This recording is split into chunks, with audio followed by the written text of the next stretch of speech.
তোমার বাবার চোখ বন্ধ হলে না বুঝবা দুনিয়া কাকে, তোমার বাবার উপার্জন শেষ হয়ে গেলে না বুঝবা দুনিয়া কাকে বল। তোমার কাঁধে যখন উপার্জনের দায়িত্ব আসবে তখন না বুঝবা দুনিয়া কাকে বল। রোজগার কত কষ্ট। আল্লাহ বলছে যাদের দ্বারা সমাজে অস্থিরতা ছড়িয়ে পড়ে, বেহায়াপনা ছড়িয়ে পড়ে, আমি তাদেরকে দুনিয়াতেও কঠিন শাস্তি দেব, আখিরাতেও কঠিন শাস্তি দেব। ফিদ দুনিয়া ওয়াল আখিরা, কোরআন শরীফের আয়াত। আল্লাহ ওয়াদা দিছে এখানে, আল খাবিসাতু লিল খাবিসিন ওয়াল খাবিসুনা লিল খাবিসাত। এমন সুন্দর জীবন, এমন সুন্দর যৌবন, আহা শক্তির টাইমটা, জীবনের সক্ষমতার সময়। ছোটবেলা তো ভাইয়া দুর্বল, বৃদ্ধ বয়সটাও দুর্বল। তোমাদের অনেক কিশোর নওজোয়ান একজনের গায়েও চাদর নাই, কিন্তু মুরব্বী সবগুলোর গায়ে চাদর। দেখো চাকায়া, এ চাচারা তোমার সব পরিচিত চাচা।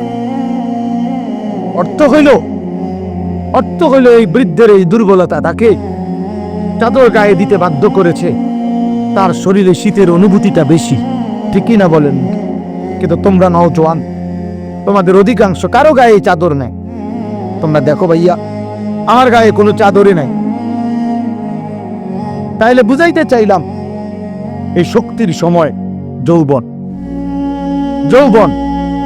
যুবক চাইলে পাহাড় কাইটা সমান করতে পারবে, যুবক চাইলে সাগর নদী মাটি দিয়ে ভরাট করে দিতে পারে। একটা সমাজের ছেলেরা যদি চায়, সবার হাতে হাতে নামাজের মুসল্লাও তুলে দিতে পারে। অতএব ছেলেরা, তোমরা যারা যুবক আয়োজন করছো, আমি তোমাদের উৎসাহ দেই, একটু আগাও, এখানে থাইমা যাইও না। একটা মাহফিল করছি, এক ফোটলা বিরিয়ানি খাওয়াই দিছি, খালাস না বন্ধু, একটু আগাও। তোমরা আবার বসো, যে কয়জনে মাহফিলের আয়োজন করছো তোমরা আবার বসো, যে আমরা কেমনে একটু ভালো হইতে পারি, একটু চরিত্রবান হইতে পারি, আমরা কেমনে নিজেরা নামাজ ধরতে পারি। একটু যদি হিম্মত করো যুবক, ইনশাআল্লাহ ভালো হবে। সন্দ্বীপে, চট্টগ্রামে আমরা প্রতি বছর সন্দ্বীপ যাই। সেখানে 4-5টা ছেলে ফজরের নামাজের জন্য, তারা বন্ধু, কলেজের ছেলে, 4-5 জন ছেলে মাত্র। ওরা একদিন সিদ্ধান্ত নিছিল, ওরা সবসময় ফজরের নামাজ পড়তো, তো ওরা একদিন সিদ্ধান্ত নিছে যে ফজরের পরে তারা সন্দ্বীপ তো সাগরের পারে, তো সাগরের পারে হাঁটতো তারা। তো তারা একদিন সিদ্ধান্ত নিছিল আজ থেকে 1 বছর আগে, যে আমরা সকালবেলা না হাইটা চলো আমরা বন্ধুদেরকে ফজরের জন্য জাগাই, ফজরের ক্যাম্পেইন করি, ফজরের জন্য গণসংযোগ করি। এই 4-5 জন ছেলে উদ্যোগ নিয়ে শুরু করছে। ঠিক 1 বছরের মেহনতে এই গত নভেম্বর, 24 সালের নভেম্বরে আমি গেছি মাহফিলে।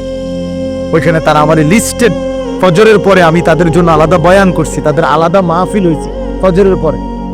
মানে রাতে আমি যেই প্যান্ডেলে ওয়াজ করছি, ওই প্যান্ডেলটা তারা সকালের জন্য আবার ভাড়া নিছে। বুঝেন না এই কথা? আমি ওইখানে ছিলাম, আর ওইখানে রাত্রে আসা যায় না। ওইটা সন্দ্বীপে স্পিড বোট দিয়ে আইতে যাইতে হয়, তো রাইতে আওয়ানোর সিস্টেম নেই, থাকতে হয়। এই জন্য ফজরের পরে আবার বয়ান করছি 1.5 ঘন্টা। তো ওরা, আমি বললাম এত ভোরে ছেলেরা আইবনি, কয় হুজুর আসবেন ইনশাআল্লাহ, আপনি দেখেন। তারা আমারে দেখাইছে কাগজে কলমে লিস্টেড করা প্রায় 4,500 ছেলে এখন ফজরের নামাজ জামাতে। যুবক চাইলে কি না পারে, যুবক চাইলে ভাঙতে পারে, যুবক চাইলে গড়তে পারে, যুবক চাইলে বুলডোজার দিয়ে সমান করে লাইতে, সমান করে ফেলতে। আবার সেই ভাঙার উপরে যুবক চাইলে গড়তেও পারে। আল্লাহ তাআলা নওজোয়ানের শরীরে অসম্ভব হিম্মত দান, অসম্ভব। এই জন্য বাপ, আমি যুবক যারা, তাদেরকে উৎসাহিত করলাম। মহান আল্লাহ পাক রব্বুল আলামিন আমাদেরকে বলছেন, আমি তোমাদের ইমানদার, ইমান নিলাম, আমি ইমান দিছি বান্দা। আমি গত বছর যখন তাবলীগের সফরে ছিলাম দিনাজপুর জেলায়, গত বছর আগস্ট মাসে 72 বছর বয়স্ক একজন হিন্দু লোককে কালেমার দাওয়াত দিছিলাম। ওনার 2 ছেলে মুসলমান। ওনারে আমি 2.5 ঘন্টা কালেমার দাওয়াত দিছি আমরা 3 জন আলেম মিলে। কত অনুনয় বিনয় করছি, কাকুতি মিনতি করছি, কাঁদছি, চোখের পানি ফেলছি। একটা বার চাচা কালেমা পড়েন, আপনার ছেলে মুসলমান, ছেলের বউ মুসলমান, আপনার নাতি নাতনি সব মুসলমান, আপনি এখনো বসে আছেন কেন? আহা, এই 72 বছর হয়ে গেছে। বুড়া মিয়া কয় আমি না, আমি ওটা বলবো বলে নাই। আমি আমার সাথীদের কাছে, আমার 26 জন সাথী নিয়া চিল্লাই গেছি। 16 জন আলেম এক চিল্লা সফরে 950 মানুষ আল্লাহর রাস্তায় বের হয়েছে চিল্লার জন্য। আলহামদুলিল্লাহ, আল্লাহই করাইছে।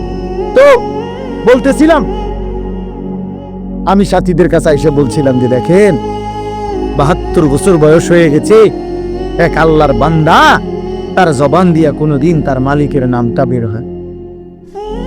আর আমারে আপনারে আল্লাহ তাআলা কত বড় তৌফিক দিছে যে আমরা কত হাজারবার লক্ষবার কালেমা লা ইলাহা ইল্লাল্লাহ মুহাম্মাদুর রাসূলুল্লাহ এটা যে আমরা পড়তে পারি, পড়তে পারছি, এই সৌভাগ্যের কৃতজ্ঞতা কি?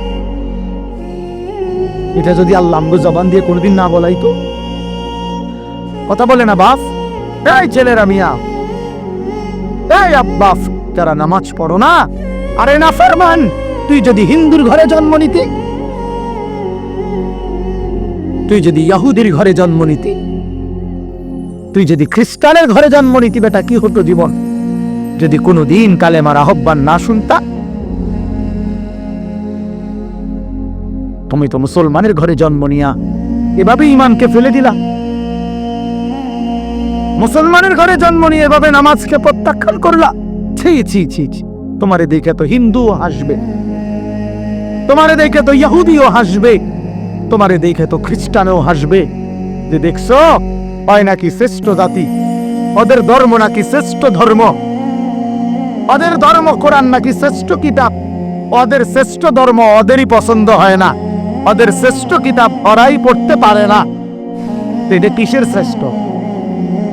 কথা বলেন না। তাহলে আমি তো আমার ধর্মের অপমান। কথা বলেন না, আমি আমার ধর্মের অপমান না, আমি আমার কোরআনের অপমান।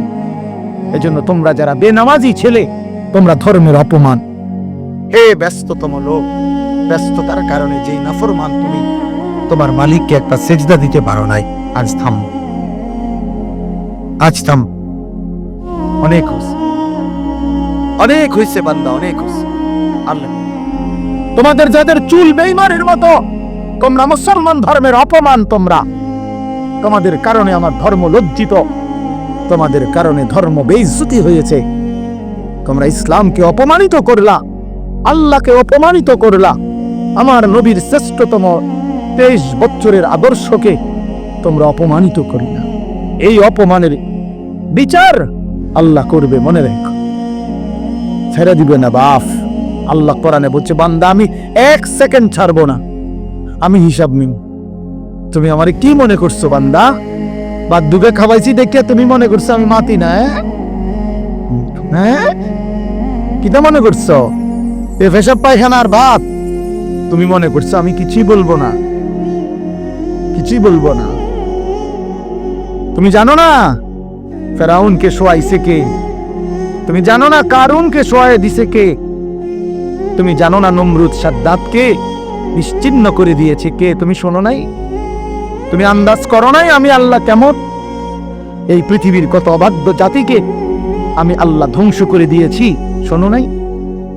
কই, গোটা পৃথিবীর সমস্ত আধুনিক প্রযুক্তি থাকার পরেও তো বাবা আমেরিকার ওই বেঈমানরা, ক্যালিফোর্নিয়ার লস অ্যাঞ্জেলস তাদের একটি স্টেট আগুনে দাবানলে পুরে ছাই হয়ে গেছে। লক্ষ লক্ষ কোটি কোটি মিলিয়ন বিলিয়ন ডলারের এক এক বিল্ডিং। আপনারা মুরব্বীরা মিলিয়ন বিলিয়ন ডলার কি তাই বুঝতেন না? কয়টা? আপনার 1 মিলিয়ন বিলিয়ন ডলার কত টাকা? কমপক্ষে 300 টাকার বেশি।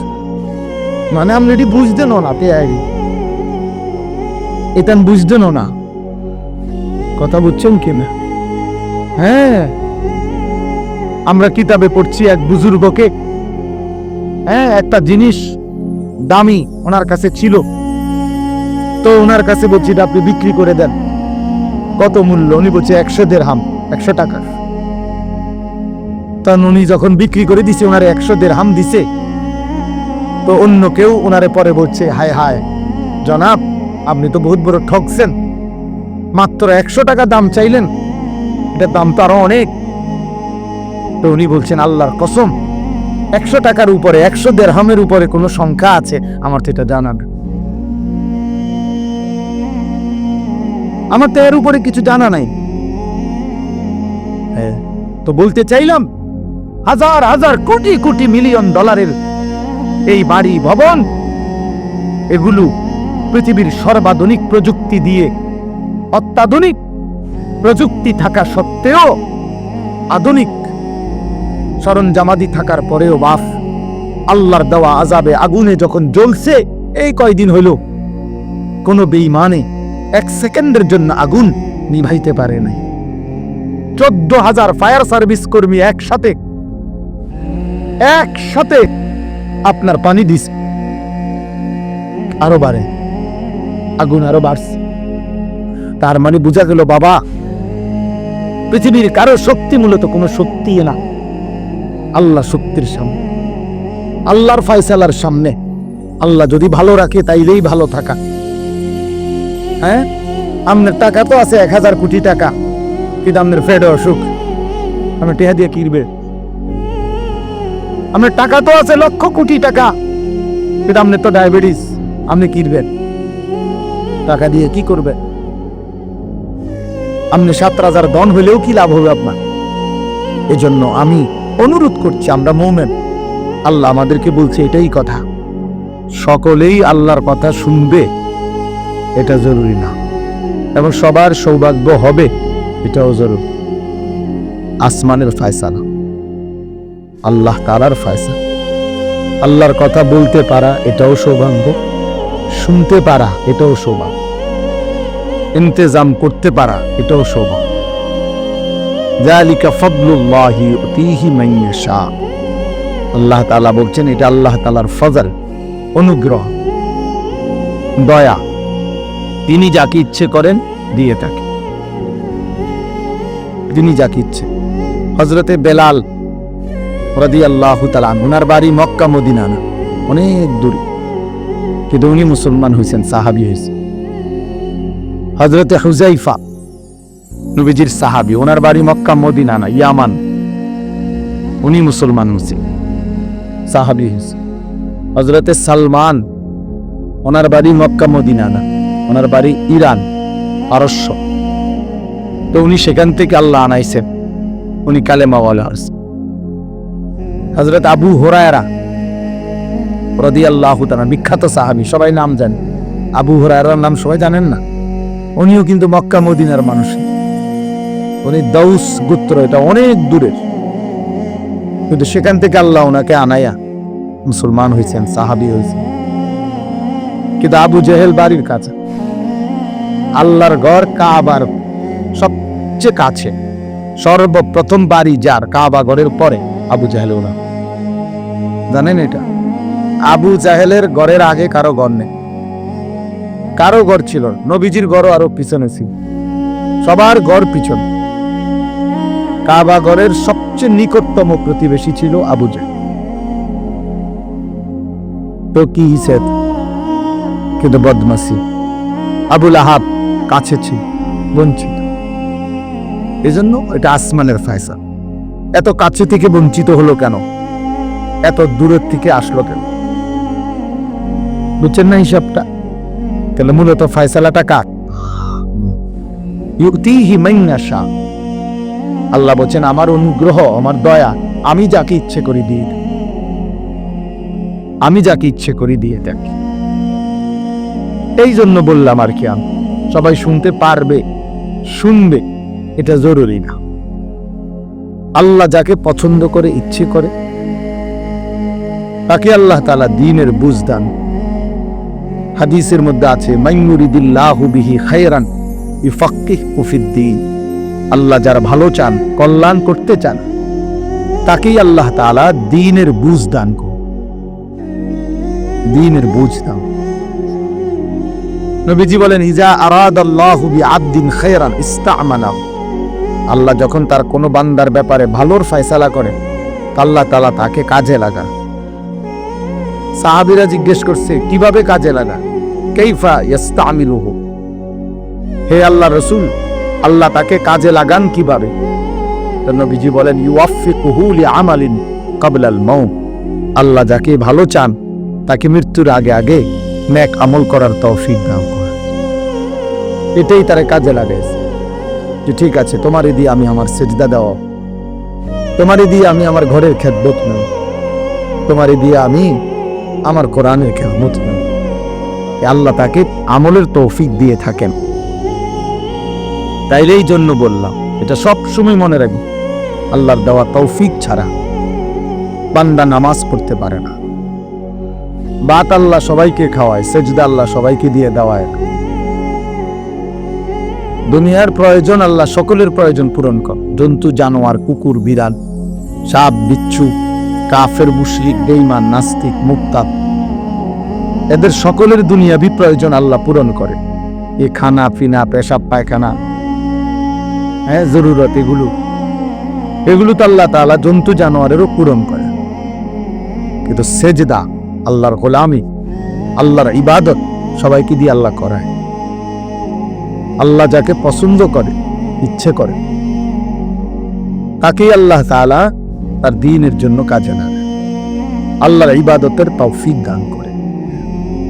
এই জন্য এটা সব সময় মনে রাখতে হবে।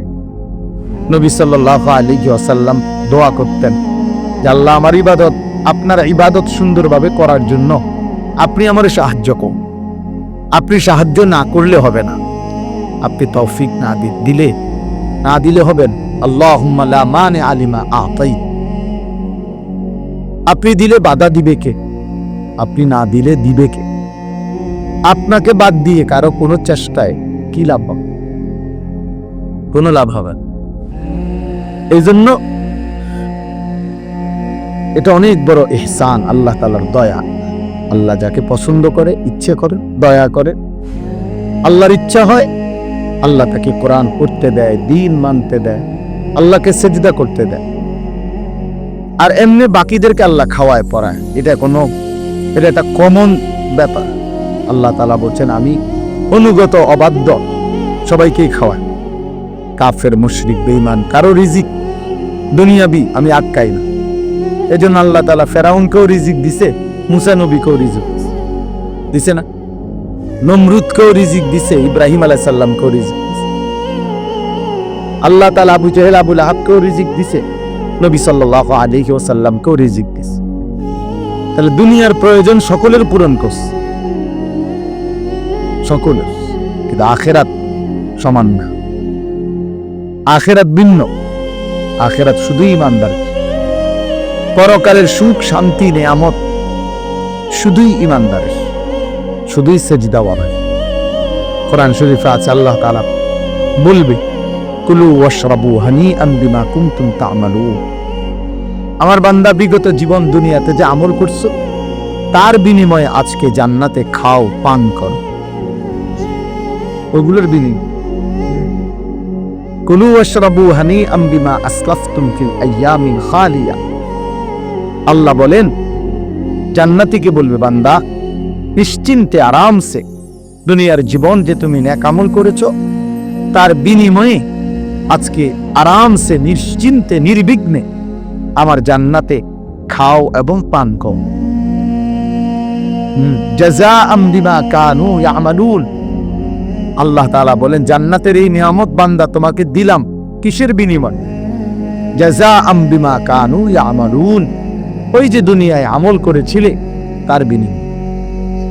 এ তোমার সেজদার বিনিময়, এ তোমার রুকুর বিনিময়, এটা তোমার জিকিরের বিনিময়, আমার গোলামির বিনিময়, আমার বন্দেগীর বিনিময়।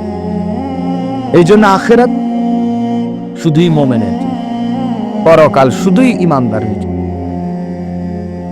এই জন্য আল্লাহ তাআলার তৌফিক ছাড়া বান্দা আমল করতে পারে না, নামাজ পড়তে পারে না, সেজদা দিতে পারে। কত ছেলে দেখেন না, চোখের সামনে এক ওয়াক্ত নামাজ পড়েনি, জানেও না সে মানুষের বাচ্চা নাকি জানোয়ার এটাও জান, হাইওয়ান কিনা না মানুষ বলতে না। কে পাঠাইলো, কেন পাঠাইলো, কে সৃষ্টি করলো, কেন সৃষ্টি করলো, কি জন্য আসলো, কিচ্ছু জানে, কিছুই জানে না। লক্ষ্য উদ্দেশ্যহীন, গন্তব্যহীন এক পাগল, মাকাল, ছাগল, যা মন চাই তাই করে, যা বুঝি।